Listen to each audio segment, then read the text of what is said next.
A few years ago, most legal teams were still operating in reaction mode. A subpoena lands, a regulator comes calling, a breach happens, and suddenly legal, compliance, privacy, security, and IT are all scrambling to answer the same question.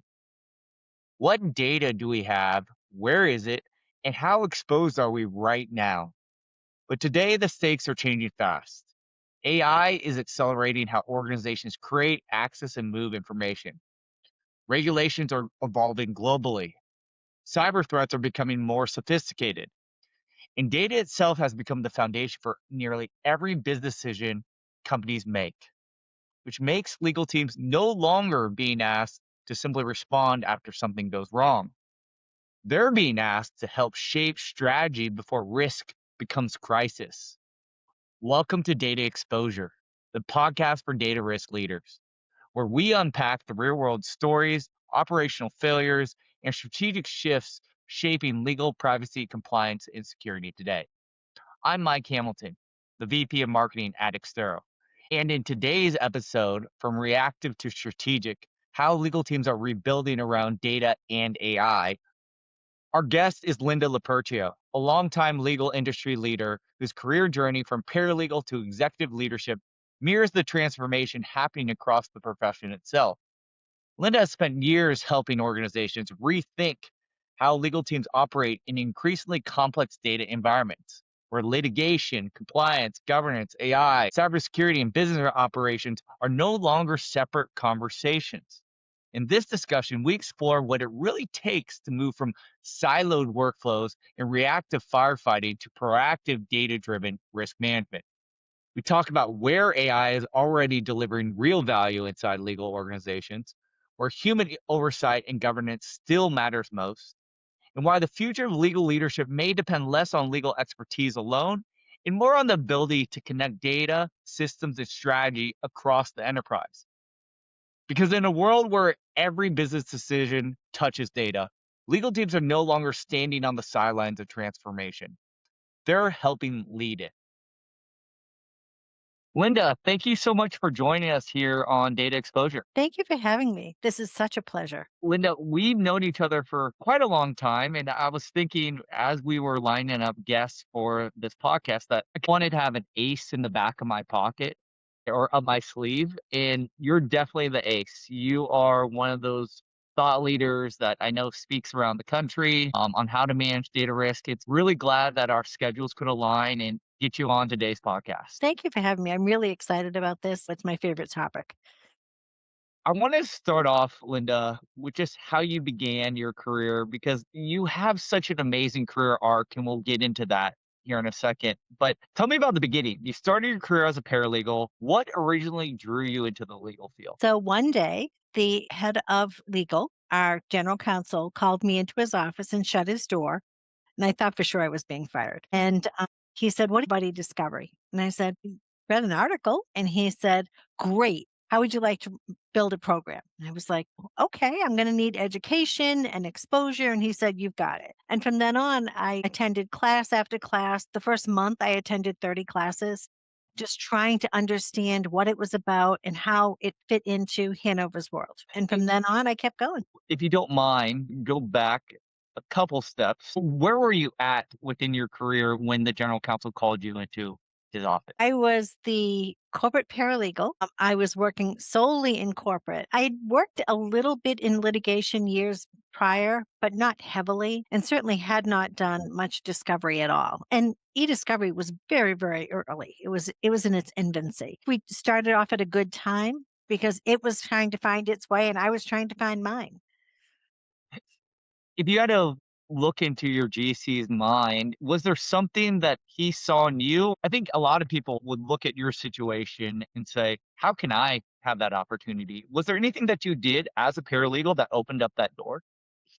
He always would drop me into problems right from the very beginning. And At one point, he said, "We don't have a file system. Can you build a file system?" And I built a file system. So he knew that I was decent at building, at creating programs, at creating projects, at solving problems. So I think he thought, if she can do those, she can probably do this with the right education and experience and knowledge. And he gave me an outside counsel to use as a sounding board. He really invested in me, and even now, I still talk to him all the time, and I still don't understand what made that day happen, but it really changed my entire career. That's pretty amazing. And I think what you just touched on around him dropping you into projects and he's seeing that success. So maybe that was a catalyst. Do you mind telling us about what your current role looks like? My current role is very non-traditional. I own 8 different functions, many of which have nothing to do with each other. I've just finished building a claims e-discovery program, which is doing outstanding. I just won the President's Excellence Award for that program. Since October 1st, we have saved $20 million with this program. Wow. I own company licensing. I own agent agency Hanover licensing. I own corporate management. I oversee the board of directors liaison. So I'm involved in many, many different areas, and I manage the OGC's administrative and operational function. I handle their budget. I handle all of those kind of things that are very, very different. And I love that. I love the diversity. I couldn't do the same job every day. Every phone call, every email has something to do with something else. And he still drops me, the new GC still drops me into projects. It's wherever they want me and whatever they want to put me in, and I'll do my best. And usually it works out very well. Tell me about what your passion is. What it sounds like taking on new projects, but based on our conversations in the past, I feel like it's anything around data and how you're managing data over there. You are absolutely right on. Right now, I am working on, as I said, the two sides of e-discovery, enterprise and claims. And then I also own information governance. And information governance is very closely aligned with data governance and with privacy. So I'm involved in all of those and how they fit together and how they touch each other. I'm working closely with the new CDO because she's trying to sort through the Hanover data world, and I own information governance. So we connect very closely. And I enjoy that. I love that. Making sure that data is minimized, that we're keeping what we should be keeping, that we're not creating risk by just holding on to data. That's a passion for me. It's very important because I've seen the e discovery side when you don't get rid of the data and how painful that and how expensive that can be. So you kind of seeing the severe negative implications data potentially could have on an organization. A lot of people in the legal community look at legal work as legal work. But how do you communicate to other professionals in the legal field about broadening their perspective to having a bigger strategy around managing data and how that affects their work? I think the biggest thing I would say, the most advice I could give would be never say no. Even if you think it's more than you can handle, then you ask for a resource to do it with you. I have 20 staff members now. Wow. But never say no. I started off with 5 and it just kept growing and growing. And as different projects came in, I would say, I can do that. I can make that happen. I'm going to need staff. And Hanover's been incredibly supportive to give me what I need. When I built the claim program, I we lasted about 3 months and I said, we need people. And they gave me Desiree, who is my newest hire. They allowed me to choose who I wanted to partner with in the project, and it was Viviana. And she is just incredible. She has hands everywhere. She's an octopus. I don't know how she does it. And those are the kind of things. So don't say no. Don't say I can't. Don't say it's more than I can do. See what it's like. And then tell someone that's listening to you what you need. Share your needs. You mentioned at the beginning of our conversation, you saved $20 million with this new claims program. Based on my experience with you, you always showcase ROI very well. Do you think it comes from that trust of like, hey, Linda, she's going to bring this back to the business and how it affects the business and the bottom line? Yeah, and I learned that early on because you have, even if it's a small win, you have to show wins. People are trusting you to take on something, to learn something, to develop something. You have to show them that their trust was warranted. So it doesn't have to be big. I mean, this is great, right? But the first month it was 168,000. And I was like, well, okay. And when I met with the head of claims, he said, how much can you save? And I said, I honestly don't know. I know I can save a lot because I see what you have and I see what I can do. But I think he said, well, could it be 10 million? And I was like, it could eventually. I maybe. And he's like, in a year? And I'm like, I think so.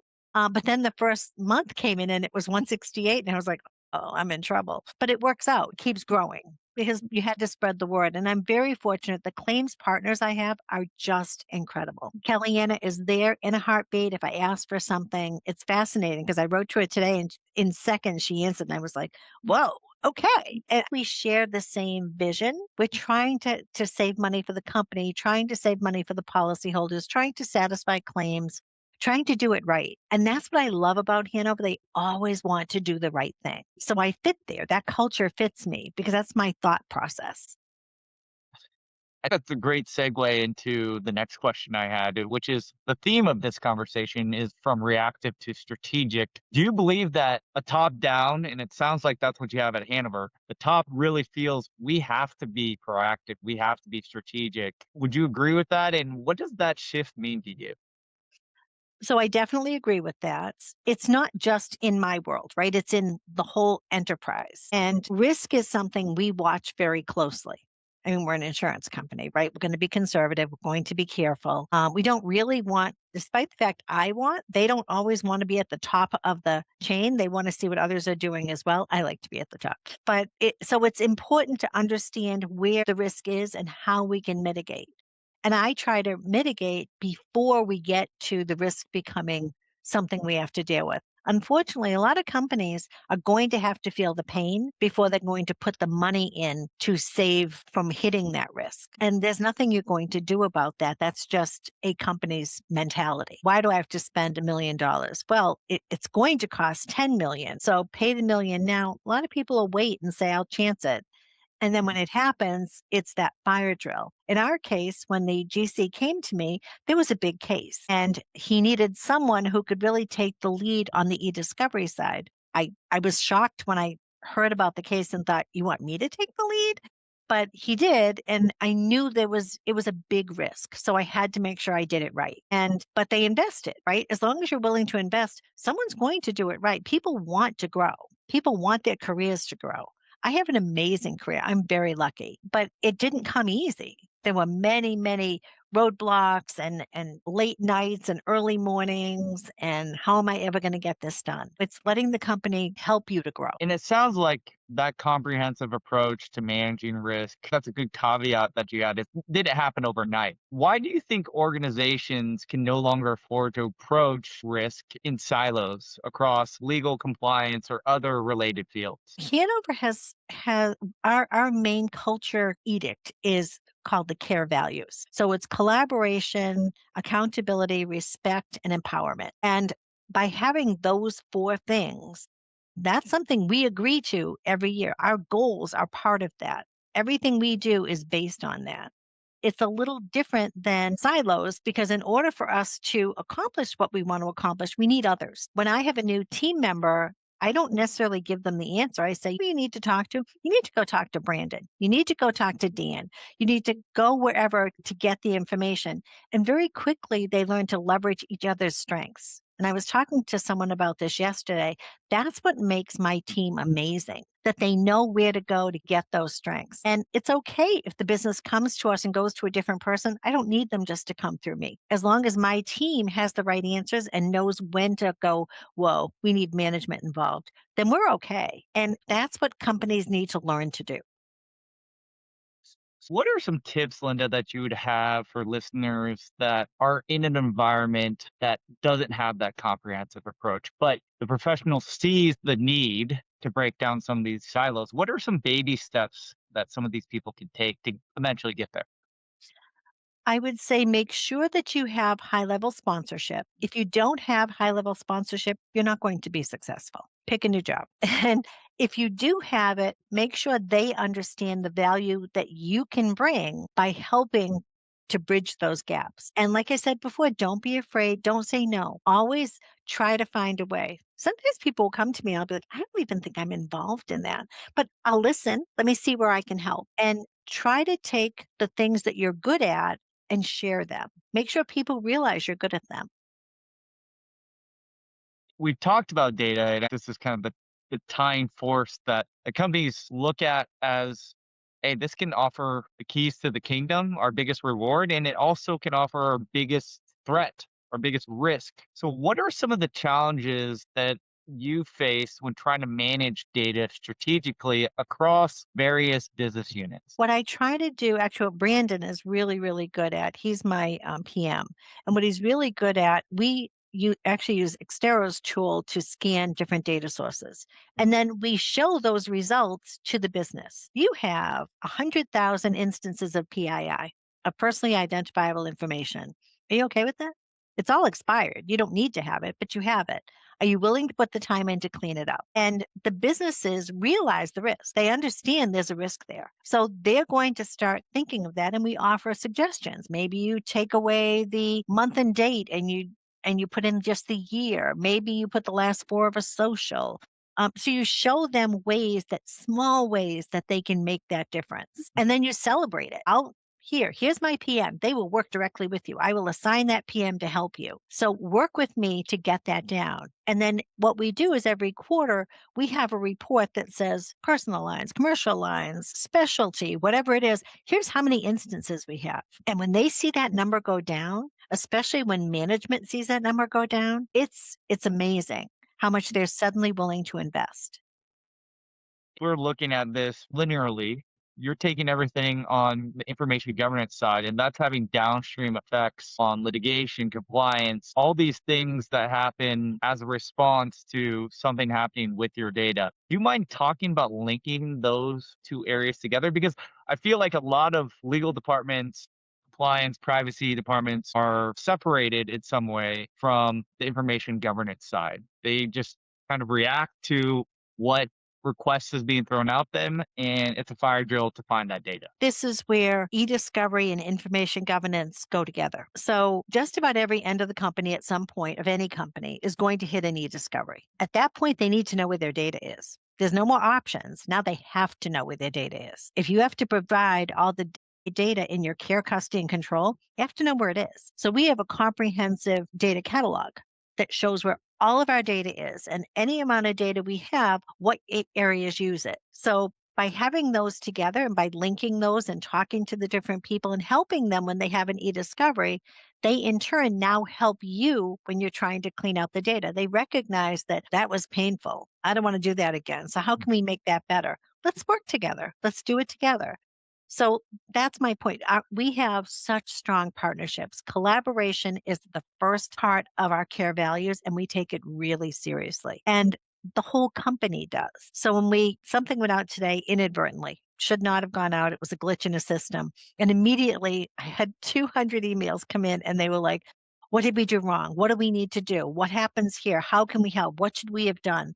And first I was like, whoa, I didn't know this was happening. So let me find out.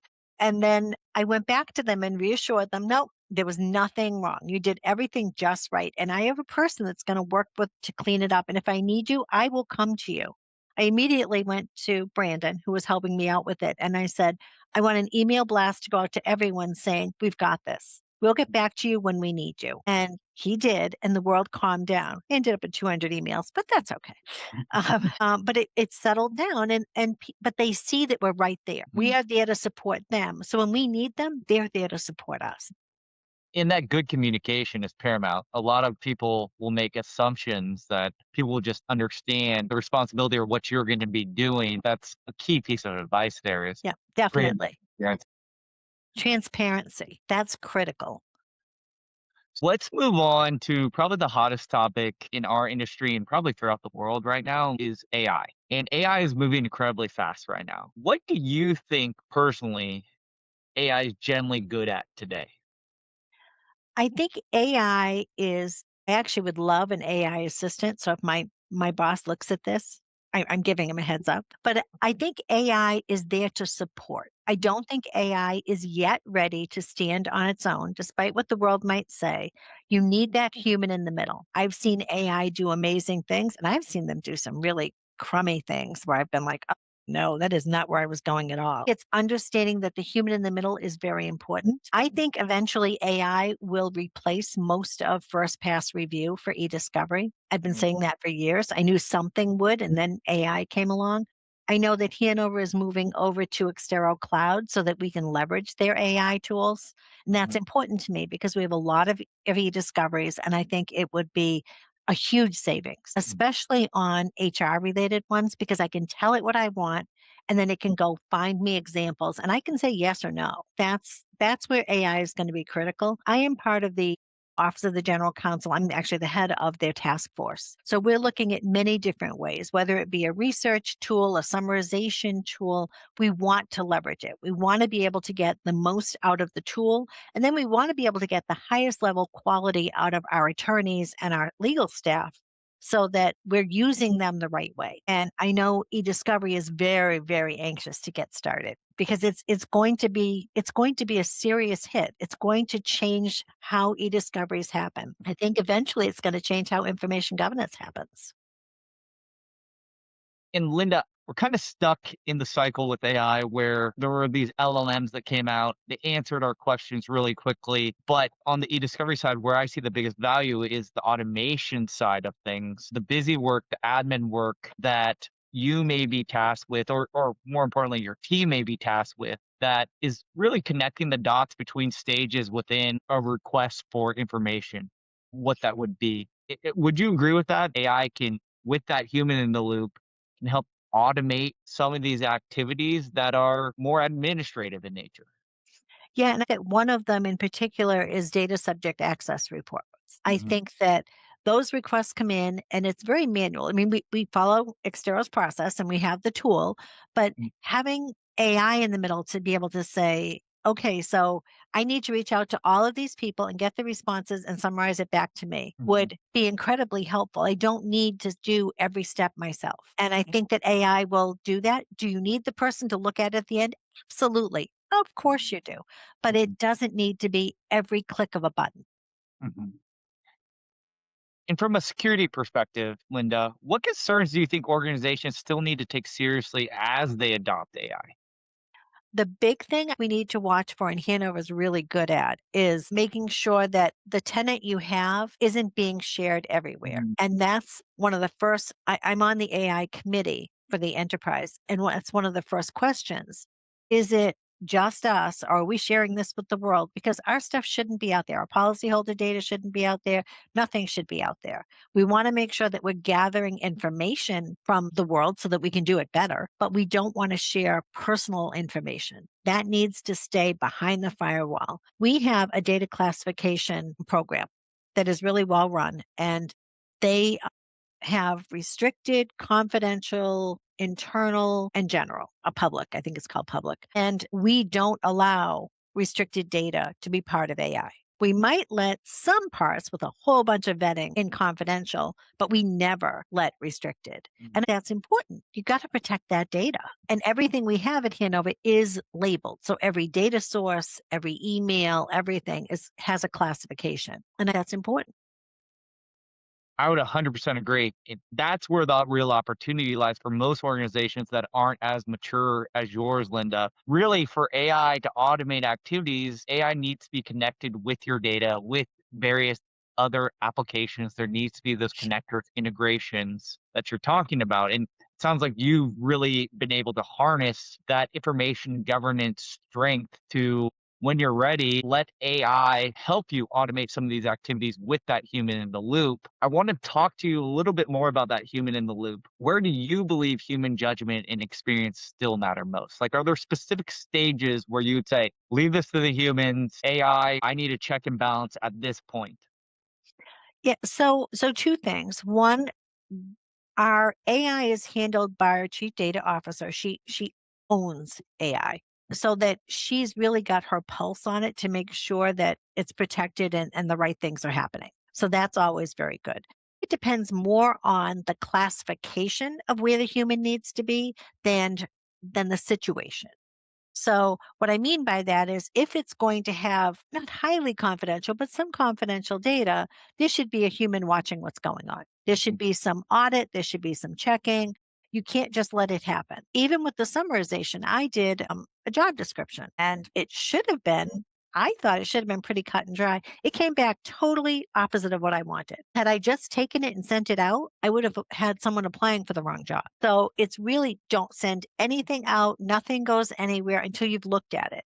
It did the work for you. It took the information and did it for you. In fact, our attorneys are very always surprised. I have one in particular. She was like, "This is fabulous," but she took the time to read it as well to make sure that she could tweak it and make it Hanover and make it her own and Mhm. get the points across she wanted to get across. But she didn't have to do all the work, which was really nice because it wasn't necessary. It was Mhm. her time was not well spent by doing I'll take this line, I'll take that line. That's what AI should be. I think AI should be looked at as more an entry or an intermediate level, but never a senior level. I like the way you stated that. That's a really simple way to get across your point. I think of them as AI as helping you orchestrate. Maybe in 10 years we'll be more orchestrators rather than technicians. Let's move on to looking at the future and maybe a little bit reflection as we round out this conversation. What are the most important skills or mindsets for professionals that want to stay relevant as technology continues to evolve? You need to be adaptable. I think you need to be open minded. I think you can't ignore AI. AI is going to be part of your world. And I think you need to embrace it. You need to be cautious, but you need to embrace it. I think you need to be aware of technology and figure out where you fit with the technology. Take charge, but don't try to do it all. Let AI have its space. Kind of like when you have an intern come in. Mm. We have amazing interns. Like I'm always blessed with the best interns. And having them take the first pass and do the work, even in e-discovery, and then bringing it over to someone who has the experience to say, okay, but here's what you want to think here and here's what you want to think there allows them to learn and at the same time take some of that weight off of the more senior person. And AI is the same thing. AI needs to have its space and needs to learn. And the more you let it learn, the better it's going to be for you. And then you need to take charge. You need to say, okay, here's what it gave me. That's mostly what I want, but don't forget this and don't forget that. And then make it final. The person needs to not, they can't be threatened. There's no purpose in being threatened. AI is not going to take your job. It's going to make your job easier if you work with it. Mm.